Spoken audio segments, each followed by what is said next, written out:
Well, right now, I mean, I've been using it to just maintain a sense of wellness to normal me out. You know, I don't really get like a euphoric feeling from it anymore. It's like beyond that point, I guess. You know, just trying to be feeling right, I guess. You know, like a normal person would, but I'm having to use substances to get me there. You know.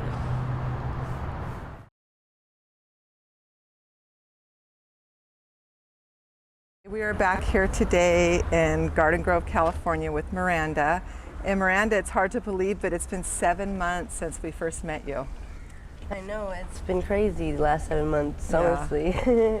Any update that you can give us? Anything major or changes? I don't know. I mean, last time I talked to you guys, I think you guys asked me, like, what's the craziest thing that ever happened to us since we've been living on the streets? Uh-huh.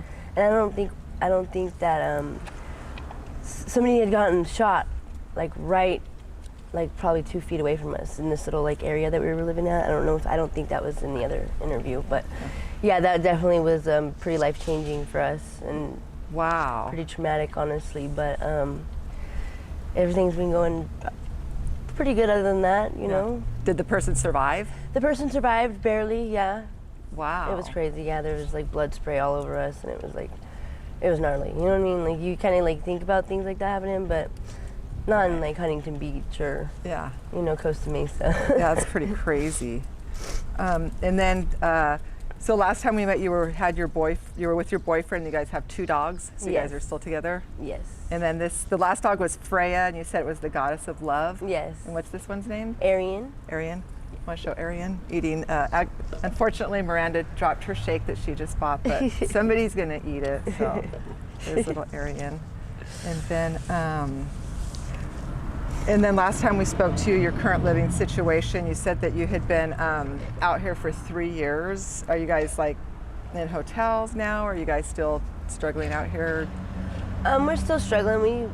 We're doing a little bit better as far as like kind of setting up an actual setup for ourselves, like, and getting like hidden more, I guess, you know, with like a tent and like tarps and stuff like that. Whereas before, like, we really didn't have that down yet, you know, but it's been better as far as like protecting ourselves in that manner, you know. That's getting away good. from like the people and like being so out in the open, I guess, you know. Yeah.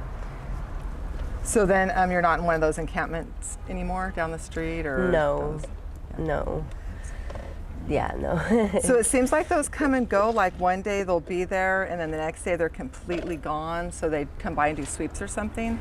Yeah, surprisingly enough, like some of them actually stay up for quite a while, but yeah, I mean they'll be there, and then the sheriff's department comes in and they just kind of like, yeah, they get rid of everybody and send everybody on their way. Everybody just kind of like disperses, and then they'll meet up in other areas and group up again. And we try to like stay away from that. Really, though, we stick to ourselves just because it's bad news, you know. Yeah. The more people you get around, you just have more crime, and you have more theft, and you have, you know, just shady business, and there's already enough of that. So we try to stay away from that stuff. Yeah. Have you ever hooked up with CityNet as far as getting help? They actually reached out to us probably like a month ago. I was over on Beach and Center right there, and yeah, they reached out to us and interviewed us, and I just never really got like a follow-up after that, though. So it was kind of a bummer for me, but I need to reach out myself now and kind of like be proactive on that. But yeah, they reached out to us, and hopefully we can go further with that. I mean, that would be nice. How did they reach out to you? Like, did they reach out to you again?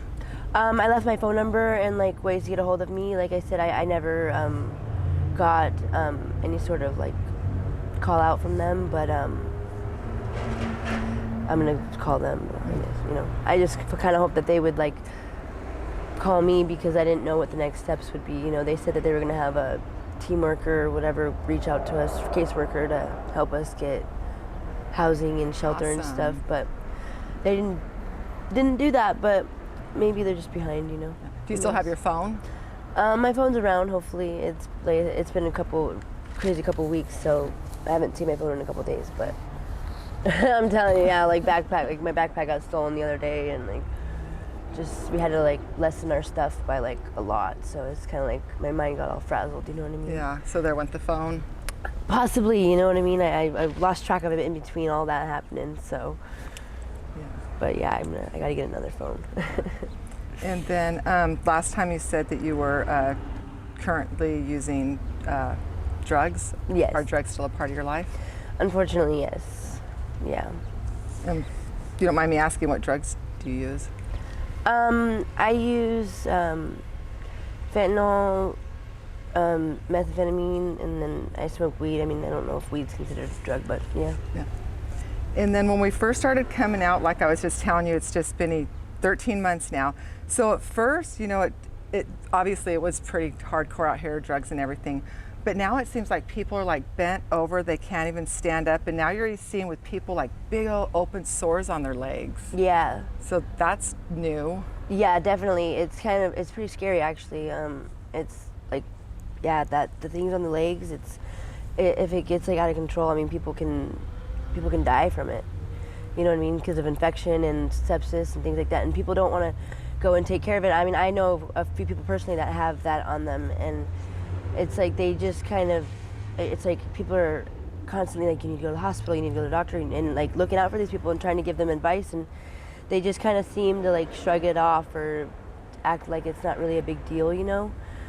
But it's like, dude, like your leg's like 4 times the size, you have a sore that's the size of a golf ball. Yeah. To softball size, and it's all red and pussy, and it's just like, that's not normal and healthy, and it's you know, that infection gets into your bloodstream or something. The time is limited at that point, and the options are limited as well, you know what I mean? And people just don't seem to take it very seriously, and it's sad, you know? It's really sad. But I've heard stories that people are scared to go to the hospitals because they're saying that the nurses are trying to kill them. I don't know if that's like a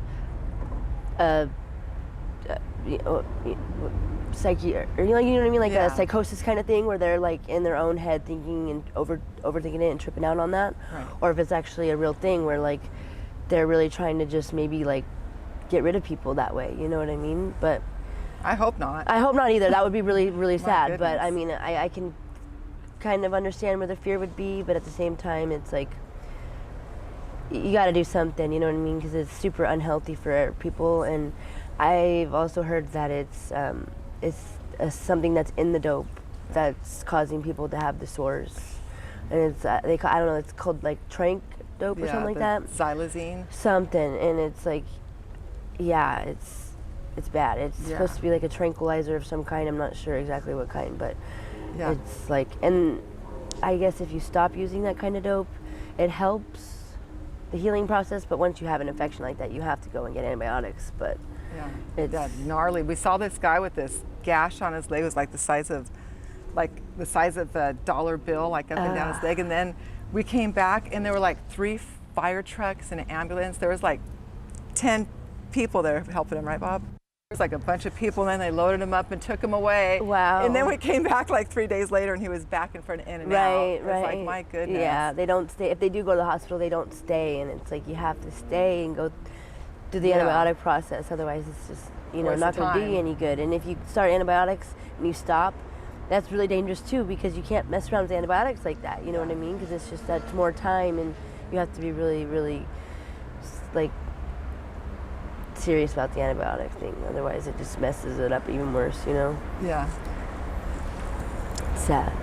I have a really close friend that actually is starting to get it, and it's like they're in so much pain, but they just don't want to like get help, and it's like, I mean, I just don't get it personally, you know. Yeah. And is it on like different parts of their body, or is it just like on their limbs, or? I've noticed what I've noticed is it's on the legs, and for some reason, I've noticed that like mostly males have it. I don't know if girls are getting it, and they just don't show it as much.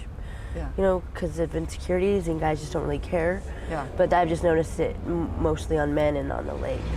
And then today, for the first time, we saw this guy. He actually had to cut off his pant leg just so he could Oh my have gosh. his leg exposed. It's like, oh my God. Oh my gosh. Ay, ay, ay.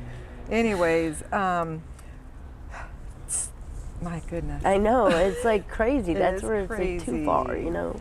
Yeah. It's too far. Yeah, when you have big open gashes on your body, at that point you would think it's a wake-up call, but Right. I guess also when you see your friends passing out and getting Narcan, that also would be a wake-up call. But addiction, it has your mind. It's just not that easy. Unfortunately. And I get it. It's not that easy. Unfortunately. How you guys earning money out here to survive? It's been really difficult lately, honestly. I mean, I try and panhandle. You know, I hold a sign certain like streets or off the freeway and stuff, but yeah, for some reason lately it's just been really difficult and really hard. It's trying to like live my life and like accomplish the goals that I want to accomplish, and then having to also do that daily is just like there's just not enough time to do it. You know what I mean? So I spend most of my time, I feel like, trying to panhandle and get money to support my habit or to put, you know, food in my dog's stomach or in our stomach, and it leaves no time for any other growth that we want. You know what I mean? And it's a defeating feeling and it sucks, you know, but we're also trying to just like survive and make it day by day, you know. But yeah, it's definitely been rough lately, you know. I'm glad you have your boyfriend out here. I'm super stoked too. Yes, he's helped most of the time. Sometimes he's not, but we've been together 10 years, you know, and we have our 8-year-old, and it's like we're just trying to like get back home and do what we did before, you know. And then, when wrapping it up here, if you could have one kind of like a dream job or something you're qualified for, what would you want to do? I mean, I would like to do like, I don't know, I think cosmetology or something like in like the health and beauty industry would be super cool. Oh, that'd be awesome. You know, yeah, because girls are always wanting to get their hair done or like, you know, massages or things like that. You know, it's just people, it's kind of a demand for it, you know, and like there'll always be kind of a demand for things like that, you know. So it's a good trade too, you know what I mean? Sure. Like you can, it's something you can offer your services for, not just money, but other things as well, you know. Right. So it's kind of like I think it's a good thing. My mom also did it too, and I saw how successful she was with it. And you make your own hours, and you have your own clients, and you just kind of like, you know, it seemed like she did very well for herself. And she was a single mom for like ever, you know what I mean? And she did it here in California in Orange County. So Wow, good for I mean, her. yeah, and she had me and my brother. So Yeah. I mean, Yeah, there's big money. Just thinking about like massages, how much they charge, like $100, and they're using what, a couple drops of oil? yeah, I mean, yeah, come on. yeah. There's really not that much The into supplies are limited there, you know. Yeah. They don't have to pay for all the material stuff. So that's Exactly.